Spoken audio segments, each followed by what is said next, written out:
Hello. Hi, everybody.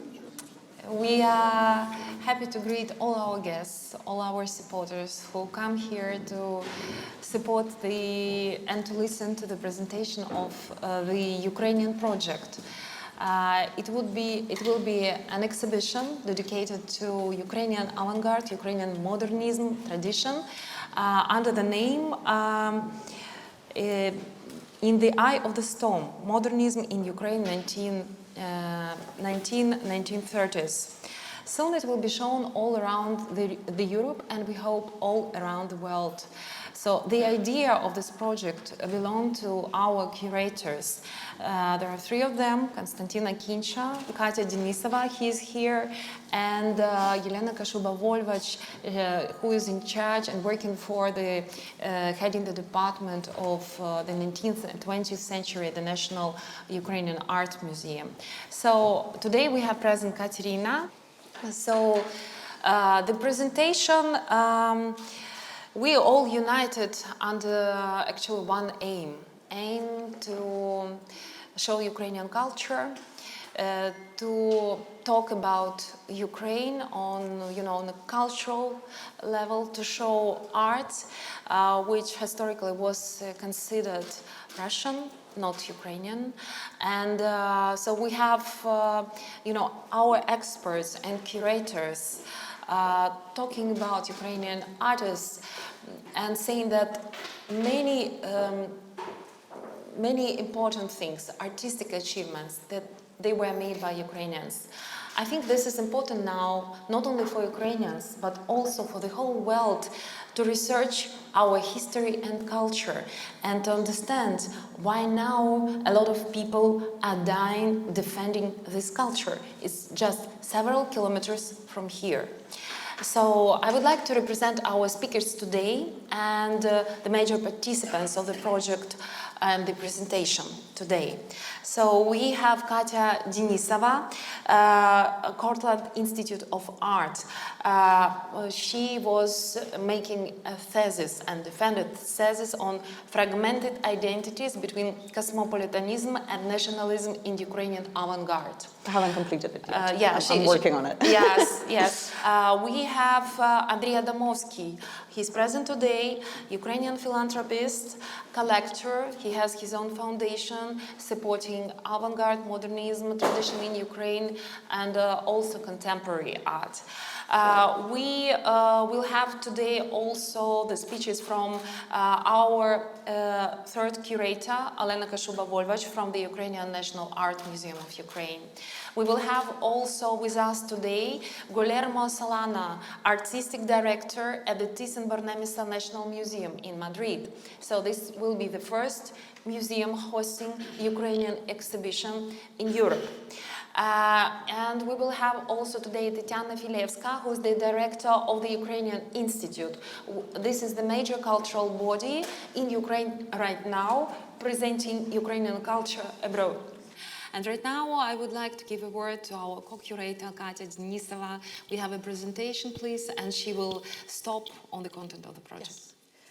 Thank you, Natalia. Thank you, everyone, for coming. So I will just elaborate a little bit about our project, and I will also show, in this presentation, we'll also show some of the works that will either be displayed at the exhibitions that we're currently planning, or they will be featured in the catalog that we're publishing. So if we could go to the next slide, please. This is just kind of to reiterate some of the main institutions and partners that we're collaborating with. So you can see that we are working very closely with the National Art Museum of Ukraine, and we are trying to organize loans from this museum, which we really hope will happen, because some of these works have never been exhibited outside Ukraine before, and it's key that they're shown now in some of the most prominent institutions in Europe. So we're in the process of arranging the logistics, and as you can imagine, that's not particularly easy at the moment. As Konstantin mentioned, as Natalia mentioned, one of our our first museum where we will be exhibiting, and we're hoping that the exhibition will open in November, is the Thyssen-Bornemoisza Museum in Madrid. We're also working very closely with the Ludwig Museum in Cologne, and we're hoping that the exhibition will travel there next year, but we will be loaning works from their collection for the first iteration as well. And we're also in the process of discussing taking some of the Alexander Archipenko's works from the Tel Aviv Museum of Art. Museums for Ukraine is an organization that Francesca von Gabsburg's initiative, and they are one of our main champions at the moment. And Ukrainian Institute, you will hear from Tetyana Filevska, from the director. And just to mention that the catalog will be published with Times and Hudson, and we're in the process of collating everything. So if you can go to the next slide. So some of the main kind of objectives of this project I will talk about. What we're trying to do, we're trying to place Ukrainian art back into the context of European art. And many of the artists who we will exhibit in this exhibition, they actually studied in Europe, in Paris, Munich, Krakow, Vienna. They had very strong links to European institutions and European groups.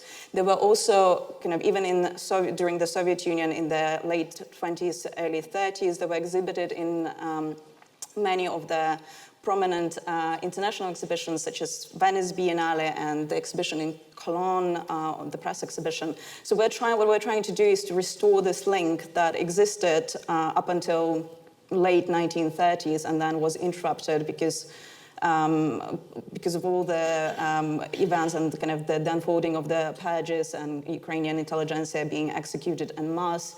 And at that point, Ukrainian was no longer recognized as Ukrainian. And so up until that point, for example, the Venice Biennale in 1928, 30, and 1932, there was a separate Ukrainian section. So within the Soviet pavilion, there was a section that was called Ukrainian art. And these artists were recognized as Ukrainian or coming from Ukraine. So we're trying to restore this continuity and to show that there is this claim that this art is coming from Ukraine and should be recognized and celebrated as such.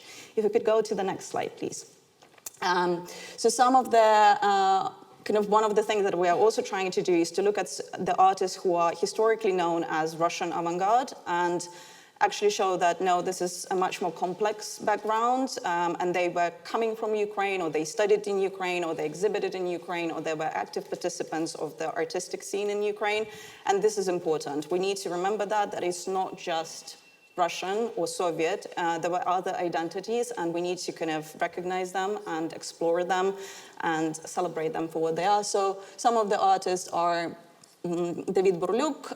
If you go to the next slide, please. Alexandra Ekster will be quite prominently featured in our exhibitions. She was born in Kiev, she grew up in Kiev, she started to study art in Kiev, and she was also kind of a little known aspect of her work is that she was a very active promoter of Ukrainian folk art, of embroideries in particular. And that's something that we also want to explore, this kind of link to Ukrainian folk tradition that was prominent for many artists. If we go to the next slide, please. Kazimir Malevich, a very contested figure, but he was born in Kiev, and then even though he formed as an artist elsewhere, he came back to Kiev to teach at the Kiev Art Institute, and then he published in Ukrainian language a series of articles, and he spoke Ukrainian. So we kind of believe that with Malevich, he has multiple identities, but we do need to recognize that there is a Ukrainian element to him, and we need to celebrate that and know that. Thank you. Another thing that we're trying to show is that actually Ukrainian is a very multifaceted thing. So it's not only about Ukrainian artists, there were other nationalities, there were other ethnicities, there were other cultures that were embraced and kind of recognized. And so one of the sections in our exhibition will be dedicated to Cultural League, which is a Jewish cultural organization that was established in Kiev in 1918. During the time of the Ukrainian People's Republic, which was a short-lived independent state. And many of the kind of Jewish artists, they actively worked in Ukraine, developing their own visual language, but they exhibited together with Ukrainian artists, and they were very embedded into the fold of kind of Ukrainian art scene at the time. If we go to the next slide, please, Varvara. Another focus of our exhibition is to look at some of the more known names in the West and actually show that they also have a link, and very often a very strong link, to Ukraine. So we will be showing works by Alexander Archipenko, who was born in Ukraine. He emigrated quite early on, but nonetheless he kind of maintained links with Ukrainian community, and this is something that we're exploring as well in our exhibition. If we go to the next slide, please. Another artist of this kind is Vladimir Baranov-Rassine, who was born in the south of Ukraine. And so we'll be showing, for example, this work from the Thyssen-Bornemoisza collection in our exhibition. It's so beautiful. Next slide, please. And then another artist whose name I'm sure you all know is Sonia Delaney, who was actually born in Odessa. She left the territory, the lands, Ukrainian lands, quite early on as a child, but in her memoirs, she actually started with the words that, "I remember the colors of Ukraine. I was born on Ukrainian territory." So we will be showing a couple of her works as well from European collections, which is great. If we go to the next slide, one of the key points of our exhibition, and this is where the partnership with the Ukrainian National Art Museum comes into play, is to show to international audience works that have never before been exhibited outside Ukraine. For example, the school of Mikhailo Boychuk, it was a school of monumental art that developed in Ukraine in the 1920s and 1930s, and it's very little known outside Ukraine. It's not particularly known in Ukraine, but it's getting more attention and momentum. But it's kind of one of those aspects that is completely unknown outside Ukraine. There is not a single article in English that has been written about Boychuk's to date.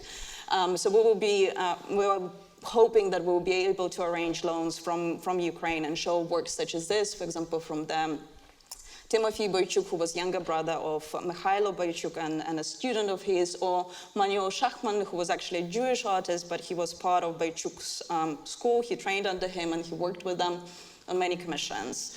And if you go to the next slide, another very little known artist outside Ukraine is Viktor Palmer, who actually came from Russia, but he taught in Kyiv Art Institute for a really long time, and we have a wonderful collection of his works in the National Museum and some other institutions, so we're hoping to be able to show his amazing work to the European audience as well. If we go to the next slide, please.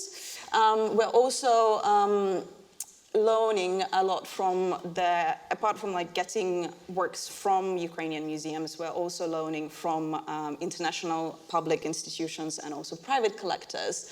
So I'm just showing you a couple of examples by Bogomazov and Yermilov that are actually in international collections. There is a collection of Bogomazov, and I'm sure James will talk about it a bit more, in the Kröller-Müller Museum in the Netherlands, and then this wonderful Yermilov actually is in the collection of the Museum of Modern Art in New York. And if we go to the next slide, it's just a couple more examples of works by Ukrainian artists in international collections. Again, Yermilov, Bogomazov, and also Volodymyr Burlyuk, who was younger brother of David Burlyuk, and David is probably a better known one, or more known one. If we go to the next one, because I need to wrap up.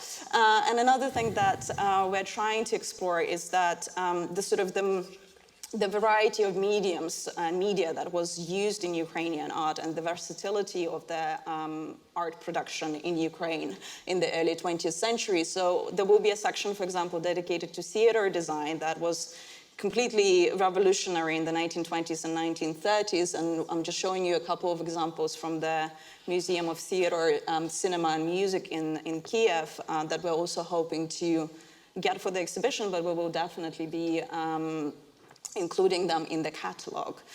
So this is just to give you an idea of kind of our concept and the areas that we're exploring and the kind of art that we want to show and the artists that we want to celebrate, bringing them to the international attention, international audience, but also celebrating them as coming from Ukraine or having connection to Ukrainian culture and kind of showing the diversity of Ukrainian culture and the beauty of it. Thank you. Thank you.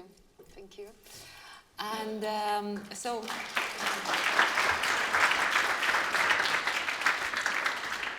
have actually international team. Many connected to Ukraine, originally from Ukraine, our curators. And Katya, you are from London. I'm based in London. Yeah, based in London.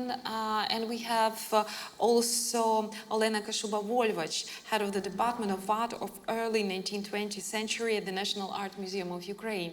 It's not so easy right now to come and to get out of Ukraine, even for such important presentation in the Beller Foundation. So we asked her to make a small, video record for us as a curator, and how, what she as a curator see the importance in this project. So please, can we switch on her record, and Kateryna will help us with the translation. Дорогі друзі, колеги, Hello, dear friends and colleagues. I'm glad to represent the National Art Museum of Ukraine in this project, which is incredibly important for our museum and our country.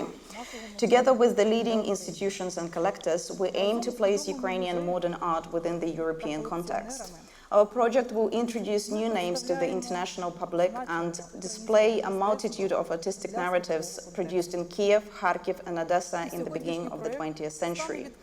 We will show the best preserved examples of art in a variety of media, including painting, drawing, graphic and theater design. The project, therefore, will showcase a diversity of trends that existed in Ukrainian modernism. A viewer will see works by artists who spent their entire time in Ukraine, but also by those artists who left the territory of Ukraine and were integrated into the international art community. The difficult social, political and historical conditions in which these artists had to work have resulted in the fact that for a long time Ukrainian modernism remained in the shadow of Russian art. The belonging of artists to the Ukrainian context has been concealed or suppressed for decades.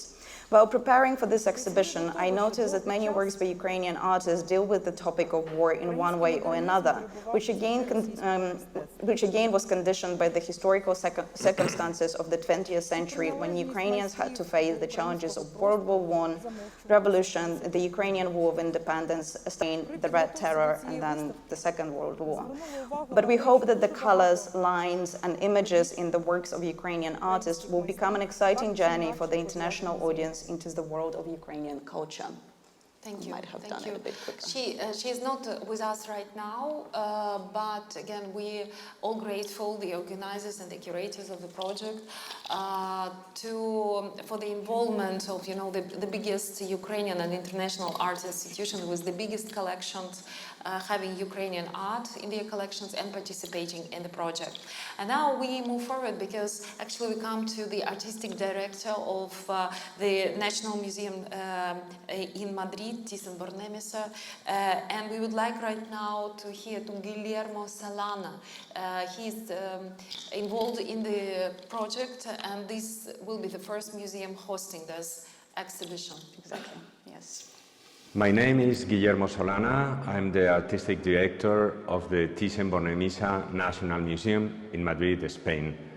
And I'm glad to announce that we are organizing an ambitious exhibition of Ukrainian art, modernist art. The title is In the Eye of the Storm, Modernism in Ukraine, 1900-1930. For a long time, we have included Ukrainian art and artists in a batch of Russian and Soviet art. We have done it ourselves.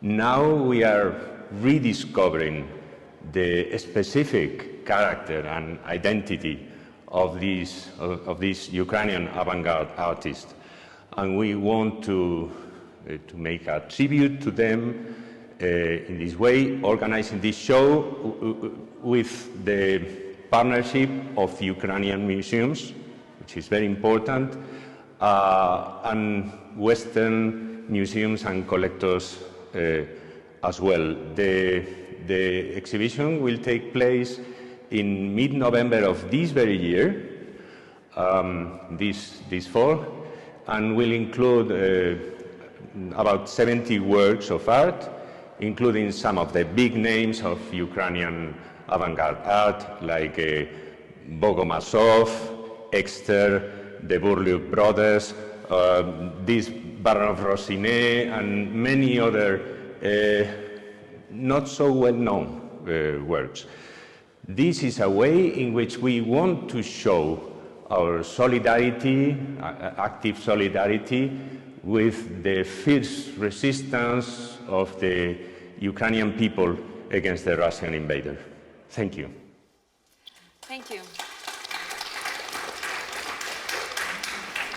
And again, as Katya mentioned, we will have not only one museum, and we hope that this exhibition will be seen by the wide public, that we will have not one discussion but many, and that more and more people know about the Ukrainian origin of well-known and famous artists. So, and today we will have also a small presentation of from an expert, from the collector, James Butterwick, who actually maybe one of the first was opening Ukrainian phenomenal art to wide public and also on the market. So actually on TEFAF he will be presenting an exhibition from Alexander Bogomazov. And actually it's interesting to hear not only about the importance of this art, but also about the market and value, because we all know that Ukrainian avant-garde, the majority of these pieces are in the museums, and it's very hard to actually even to approach the original works. So let's listen to James, who is also in our team, and he's not a curator, but he's involved in the project. And later on, he will fly. Finally, he will reach Basel. We will see him, but for the presentation, he made a record with a presentation for us. Please. Good afternoon, good evening, good whatever, I really don't know. I'm afraid to say this lecture is being delivered to you from the Swiss Air business lounge at Heathrow Airport, owing to what can only be described as a technical cock-up, meaning that instead of joining you in person and you all seeing my smart new suit, I'm afraid to say that I'm going to have to record this damn thing because my flight has been, at present, delayed no less than 5 hours. I'm going to talk exclusively about Bogomazov, and I'm going to concentrate on the letter M because I feel like it. And it's really about Bogomazov's history on the market, on the marketplace. Also, it'll deal with various masterpieces, missings, museums, modernism, misappropriation, misinformation, and I'm ready to commit murder to anybody who delays my flight further. So this is a bit of an overview of Bogomazov between 1973 and 2022. I'm really sorry, I'm in a little sort of booth, and if people walk past with their suitcases and speaking in tongues, I do apologize, but that, as they say, is the miracle of modern technology. Right, so Bogomazov first appeared on the Western art market in November 1973 at Fisher Fine Arts in St James's in London. Excellent exhibition called Tatlin's Dream. It remains one of the seminal events of the Russian avant-garde in the West. And at this particular exhibition, there were 6 Bogomazovs, but we only know the location of 2 of them. Now, this is why I've put these Technicolor frames around items. These are the items we know where they are. The others have disappeared into the ether. And quite frankly, it's extremely important that we find them again, because the celebrated Dr. Akinsha intends to do a catalogue raisonné, and I intend to help him as much as I can. And it's very important that we find as many pictures as we can. The 2 that we know about are Sakli, which is owned by Mr. Pinchuk in Kiev, and the self-portrait by Bogomazov, which is now in the Krolomula Museum. 1974, an auction at Sotheby's, there were a large number of works by Bogomazov, and here are 3 of the oils. We know the location of all 3 of them. The middle one's in Buffalo, the one on the right's in New York, and there were some terrific works on paper. I think the one in the middle is particularly fine, the Cubo-Futurist piece. Further works, the only one of which we know the location of, and there is, I believe, a gentleman in the audience who is aware of its location, is the one on the right, an absolutely beautiful carafe and glass. Further works, the 2 still lives on the right hand side, in the center, are, I think, of particular interest. Then there's this sort of must be an ex-libris, I think, on the left, watercolor, this futuristic landscape in the middle, and another still life. There was also at the same auction And this is very typical of Bogomazov in the 1970s. No one knew what the hell they were talking about. There was no information available. And so, for example, this really terrific triple portrait of a man, as then catalogued, was sold by Sotheby's.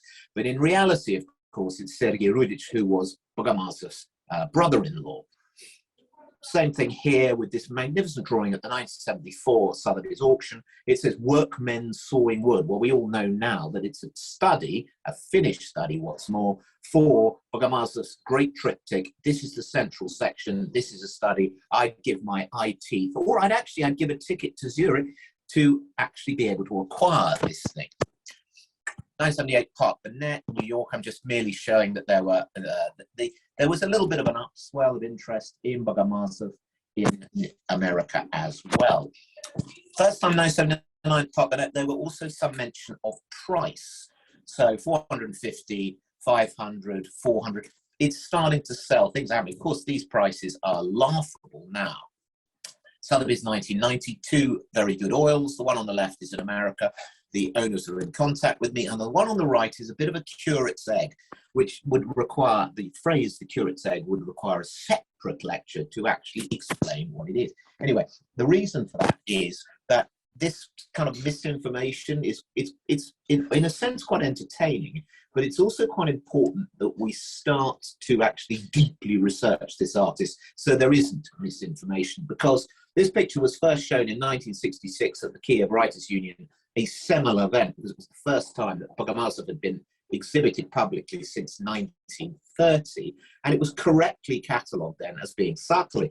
By the time, Sakli, by the way, is a place in Nagorno-Karabakh in Armenia slash Azerbaijan, just depends who's got the largest Kalashnikov, and it's the name of a place in Nagorno-Karabakh, where Bogomazov was in 1916. By 1973, it's got renamed its composition in grey, black and white at Fischer. Sotheby's sell it as an abstract landscape in 1990. Sotheby's then sell it again as an abstract landscape, but on this occasion, they actually get the place right.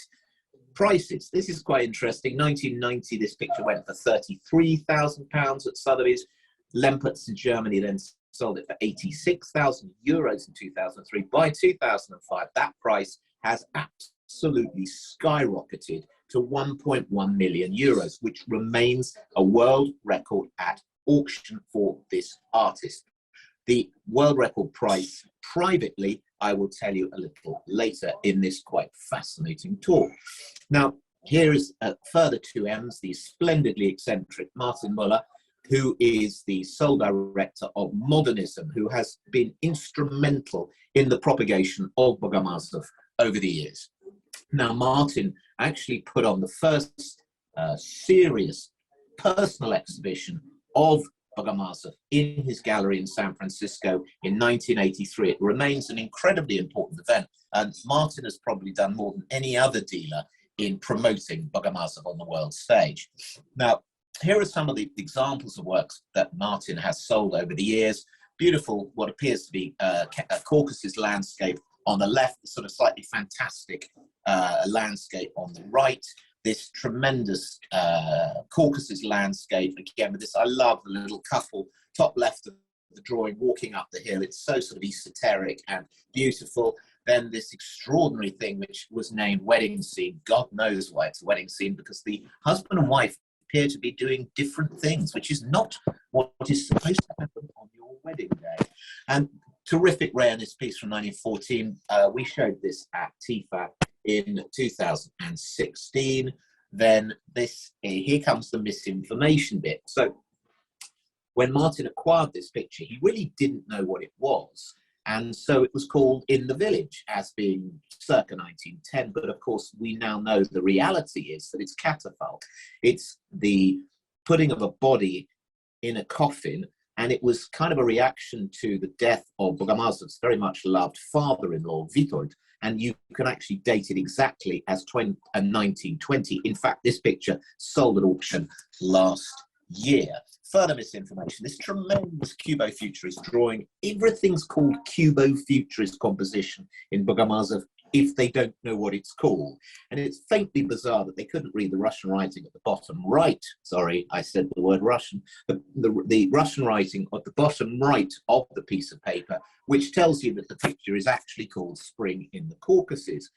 These are two theoretical pieces that Martin also discovered that I think are probably really important in the study and propagation of this artist, but require further study. Two tremendous self-portraits, which Martin also discovered. I think we have to assume the violin, the cellist on the right is a self-portrait. It was known that Bogomazov was a very fine musician and did sometimes portray himself as such.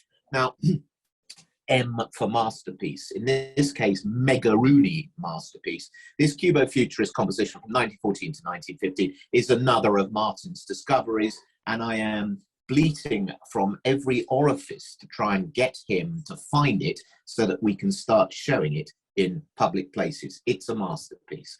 Museums. Now, bizarrely, this funny little world of ours, before we all went stark raving mad, there is a museum in Little Rock, Arkansas, home of those two doyens to good governance, Mr. and Mrs. Clinton, I kid you not, the Arkansas Art Center, with whom I got in touch 6-7 years ago. Delightful people. Anyway, they sent me a lot of photographs. This is the Arkansas Art Center. Now, I'm only putting this in so you know that they're currently under reconstruction.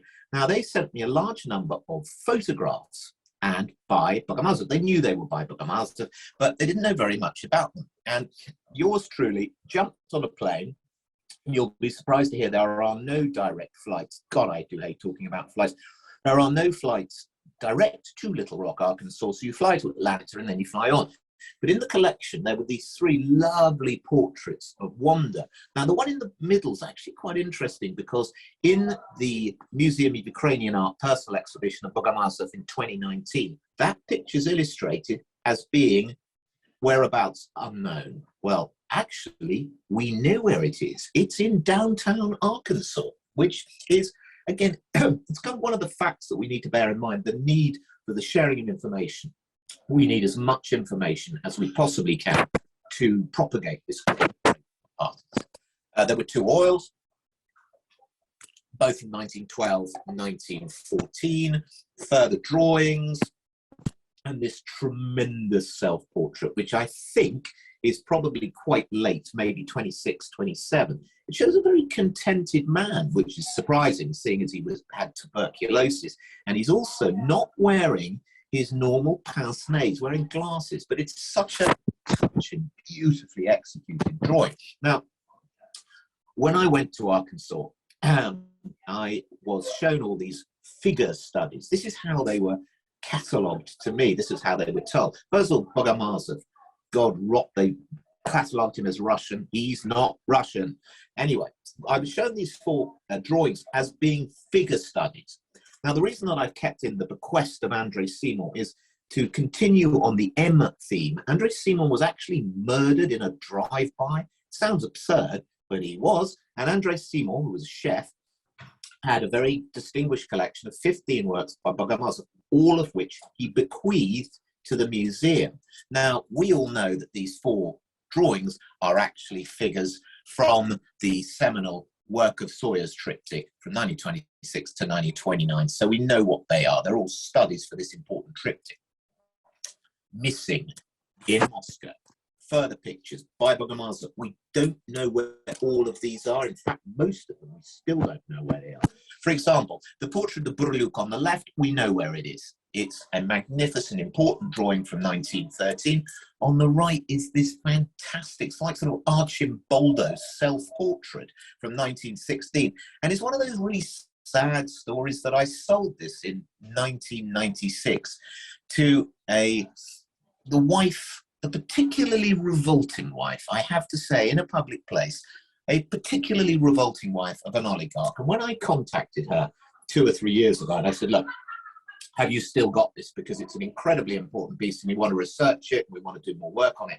She, of course, went, "Niet," which is a Russian word that gets used far too often. Two further pictures, the location of which we don't know. Expectation from 1907, 1908 on the left, Bridge Moscow from the same date. We just don't know where they are. And these are important pieces from Bogomolzov's symbolist period. Portrait of Wonder on the left, writing such a touching portrait. And this absolutely gobsmacking Cubo-futurist masterpiece on the right, Forest Huerta. We don't know where they are. We need to know where they are. Now, as I'm just taking a drink of water, it really should be vodka and tonic. It's the only way to get through the day. Missing in Moscow, misappropriated by monstrous Machiavelli. Brilliant play on words, is it not? But these are, I'm now going to talk about a group of pictures that were basically confiscated by the Russian state for the owner having apparently not paid his taxes, which is something that I think is a little bit difficult to believe. I think the problem was that the owner of these pictures just happens to be Ukrainian. Now, these were all confiscated in 2013. Two self-portraits, 1907 on the left, 1914 on the right. Two portraits of Wanda, 1910 on the left, 1915 on the right.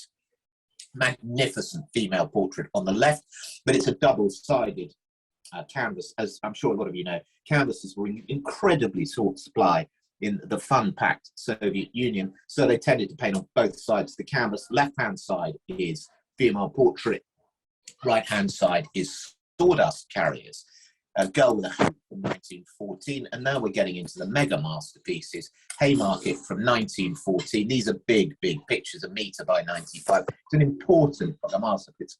Haymarket, Signorinok in Kiev. It's an incredibly important picture, but no more or less important than Locomotive, which rather conveniently brings me back to the world record price privately, because I sold this picture in 2008, post-crisis, I hasten to add, to Mr. Grigorishin, the owner of all these pictures, and the price was $2.5 million. That remains a world record for this artist privately.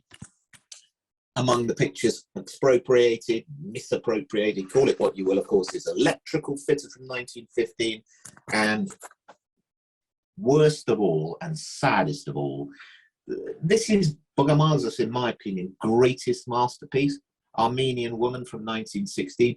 It's a sort of bonkers flight of fantasy when the artist is clearly at one with himself, because he's representing an Armenian woman in a manner so far removed from reality and yet so brilliantly executed. I think this is a world masterpiece. And the absurdity is that the owner actually bought this in Kiev, and then on the assumption that Russia was going to become a normal country, a vain hope as we're now discovering today, he exported the damn thing to Russia, and it's been confiscated. This is a world masterpiece. It's a mega tragedy. This, in my opinion, is Bogomolzov's finest picture.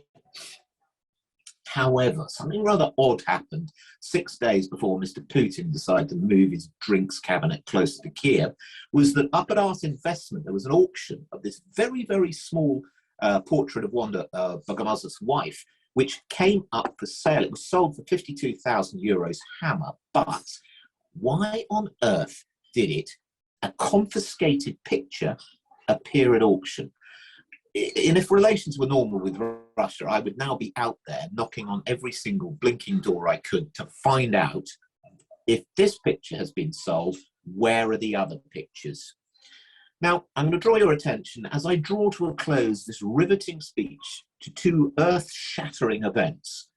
On the left is the exhibition catalogue for TIFAF 2022, Alexander Bogomolzov, Ukrainian Renaissance. This is our exhibition, 26 works by Bogomolzov, which was shown at TIFAF, and at the same time, the wonderful Antiquar magazine, which is, I suppose it's the Ukrainian equivalent of Apollo, will also come out. And for reasons best known to their psychiatrists, the owners have asked me to be guest editor this month. Now, the episode, the edition is entirely devoted to Bogomolzov. And on the cover, we have the magnificent locomotive, which I sold to the Krolomolo Museum in 2015. So in thanking you for your rapt attention, which I'm sure it was, please, please, please, can I invite you to come to TFAF this year between the 24th of June and the 30th of June. Stand number 709, we've got a very, very big 50 square meter stand this year. We're putting on the exhibition, Alexander Bogomazov, Ukrainian Renaissance. Please, please, please do come and visit. And thank you so much for listening. I'm so sorry I couldn't be with you in person. Thank you. Thank you.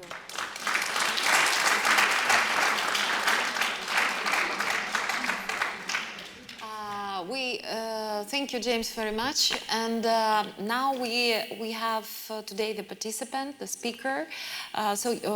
We see from different points of view our Ukrainian art history, the art historians, the people who are working with the market. And now we invited Andrey Adamovskiy. He's a philanthropist, famous collector. He is a person who contributed a lot to the development of culture in Ukraine.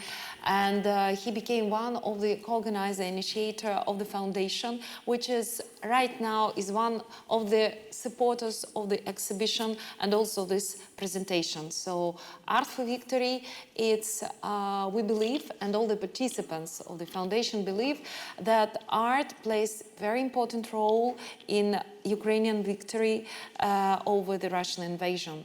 So I asked Andrei to answer a few questions. Why he is a collector, businessman, supporting culture. Why he considers that right now it's important. Почему думаете, что сейчас? Thank you, Natasha. Natasha helped me and translate because my English is not so good and not enough. I'm sorry. Сегодня мы на войне. Сегодня моя страна истекает кровью только потому, что одному человеку по фамилии Путин захотелось уничтожить страну, уничтожить украинскую идентичность и уничтожить культуру. Today, Ukraine is living through a hard time, the time of war. And there is one person, one man, who actually wants to destroy my country, just because he believes that he is right and he has the right for this.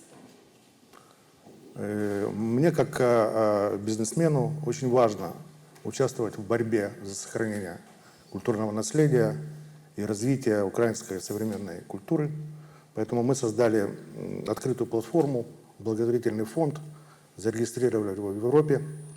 И фонд будет заниматься, по сути, будет на войне против уничтожения украинской культуры, продвижения этой культуры в мировое сообщество.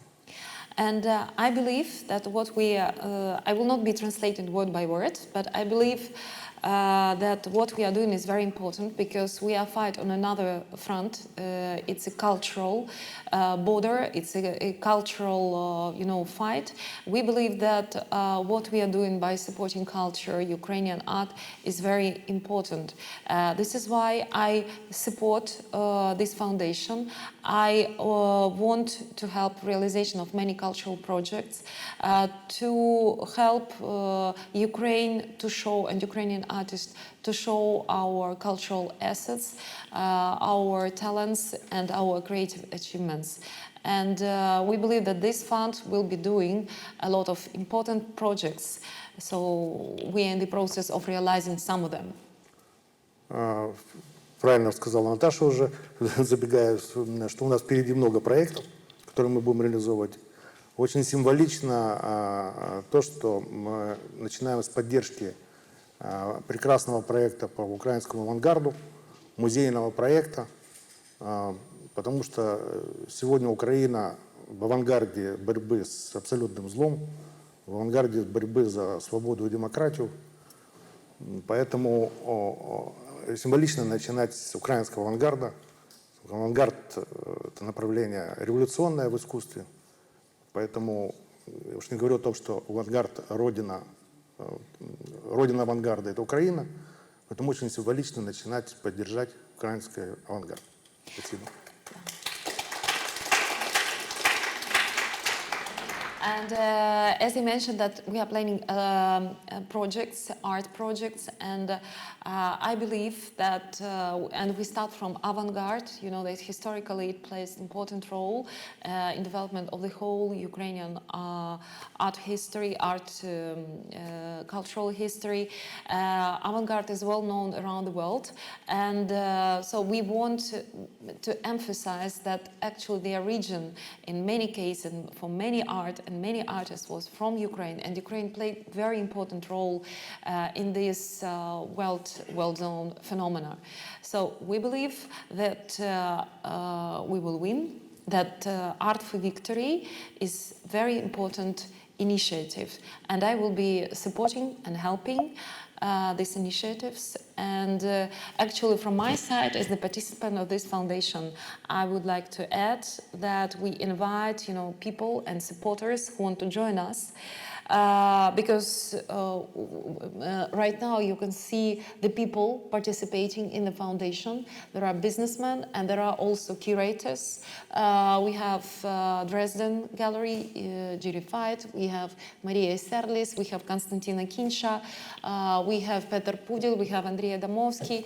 All of them, they united together just to do projects helping to show Ukrainian cultural diversity, and actually maybe to turn attention that many things which were considered, many art achievements which were considered Russian, actually they have Ukrainian origin. We think that it's time to talk about this, and I'm sure that such researchers as Konstantin, as Katya, they will do great books, they will present Ukrainian culture, they will show that we have very big achievements in this area. So we, Andrey, we are grateful for your participation. You have a flight. Yes. Yeah, I know, because it's really, we have urgency. If you want, please, you can go, but for the art, for the foundation, right now we want to move on further because with the project we are opening in Thyssen-Bornemoisza. We actually need support. Yes. We need support, we need involvement, and actually our visit to Art Basel was very successful because really we found here a lot of friends, a lot of supporters, people who want to be involved. We have volunteers helping with the organization of this presentation.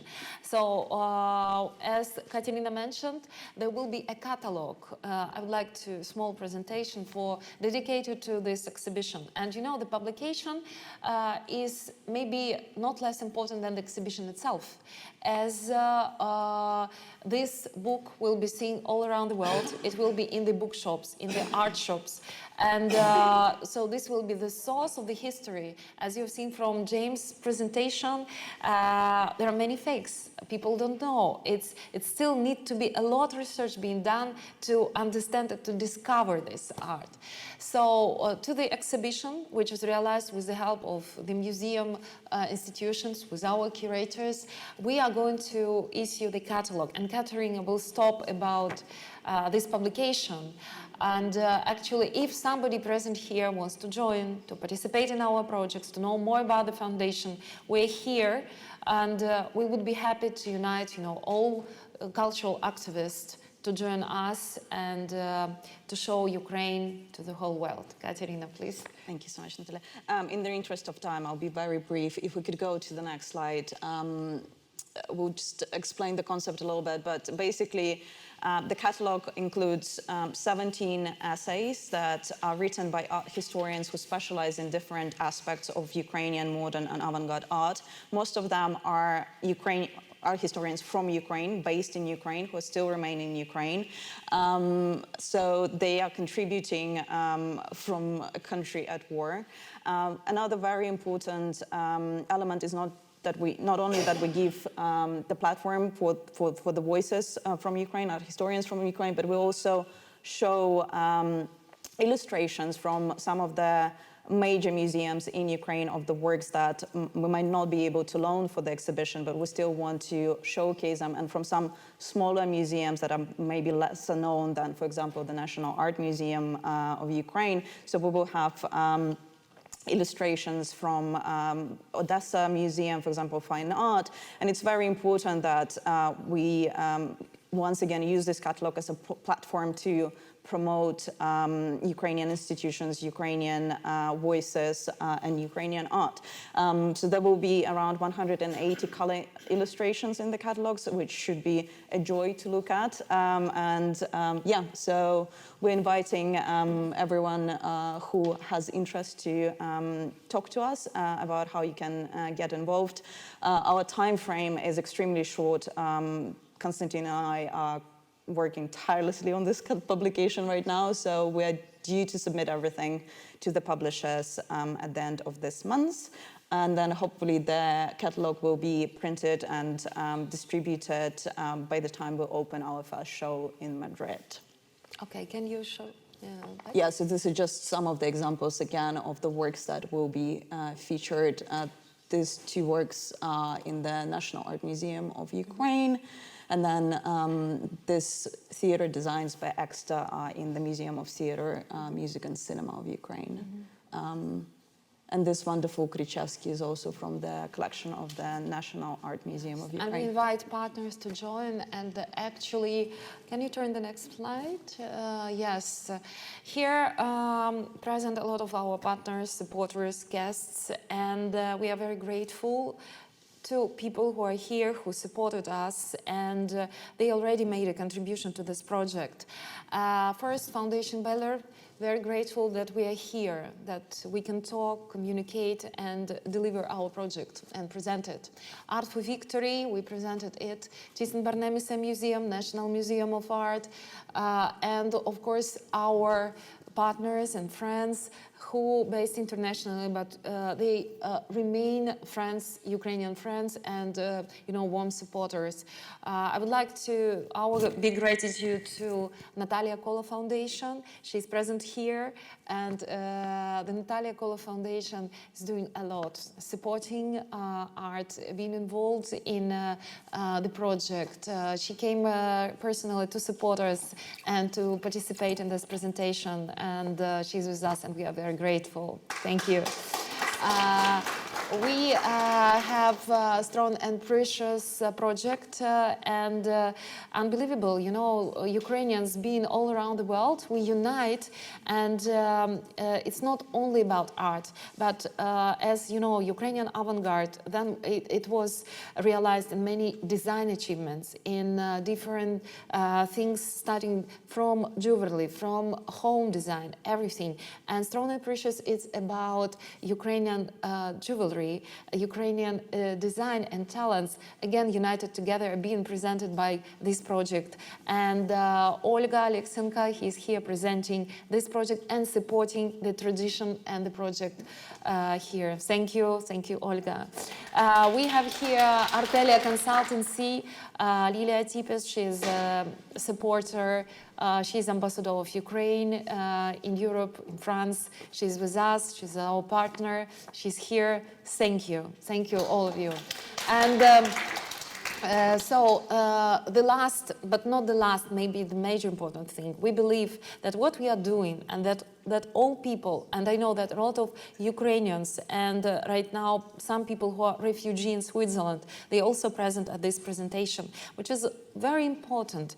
One of our partners, Ukrainian Institute, who is a government institution, and they do a lot actually to fight on a cultural level all around the world for Ukraine victory. So just a short talk from the director of the Ukrainian Institute, why we believe that cultural victory is no less important than the victory with the battle with the Russian invaders. The last video, and yes, and please. Hello everyone. Ukraine is now in the avant-garde of the world's geopolitical turn. We are fighting for the values of freedom and dignity, for a future that is threatened by Russian aggression against the world. The world is fascinated with our bravery and resistance. A lot of people in the world are literally in love with Ukraine, but they still don't know enough about our rich and vibrant culture, its history nowadays. Not only because Ukrainian culture stayed in the shadow of dominant imperial Russian culture, but also because Russian occupying power aimed to control, destroy, and suppress Ukrainian culture for centuries. Russia was always a totalitarian empire in all its versions up to now. It never allowed freedom of expression and self-identification. Ukraine's struggle for national emancipation continued for more than a century, and it's continued in the ongoing unprovoked war. Ukrainian art history has plenty of stories to tell. Unfortunately, many of those stories are about artworks destroyed, artists repressed and killed, memory erased. Cultural revival in the 1920s, inspired by the national revolutionary movement, ended as an executed renaissance when literally hundreds of artists were killed by Soviets. Today, again, Russian criminals are killing Ukrainian artists, now on the front line. After Ukraine reached another cultural revival as an independent state following the Revolution of Dignity 8 years ago. While Russia hires rapers and looters to its troops, Ukrainian armed forces have writers, philosophers, and dancers who volunteer to protect their homeland. We are fighting for our freedom, for our future. We are fighting for the right to have a true history.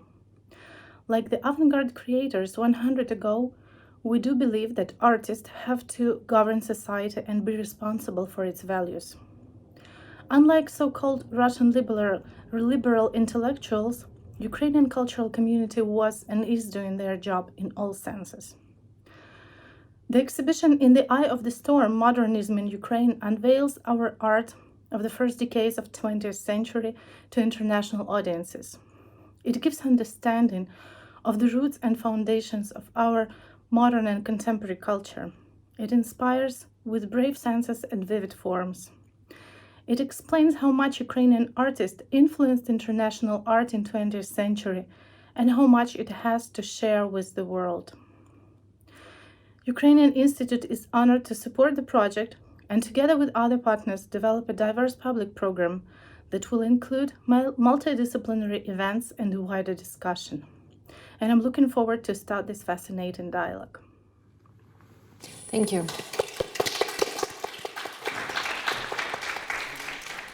Unfortunately, for questions, we will have, maybe it's we cannot continue because we are short of time, we over time.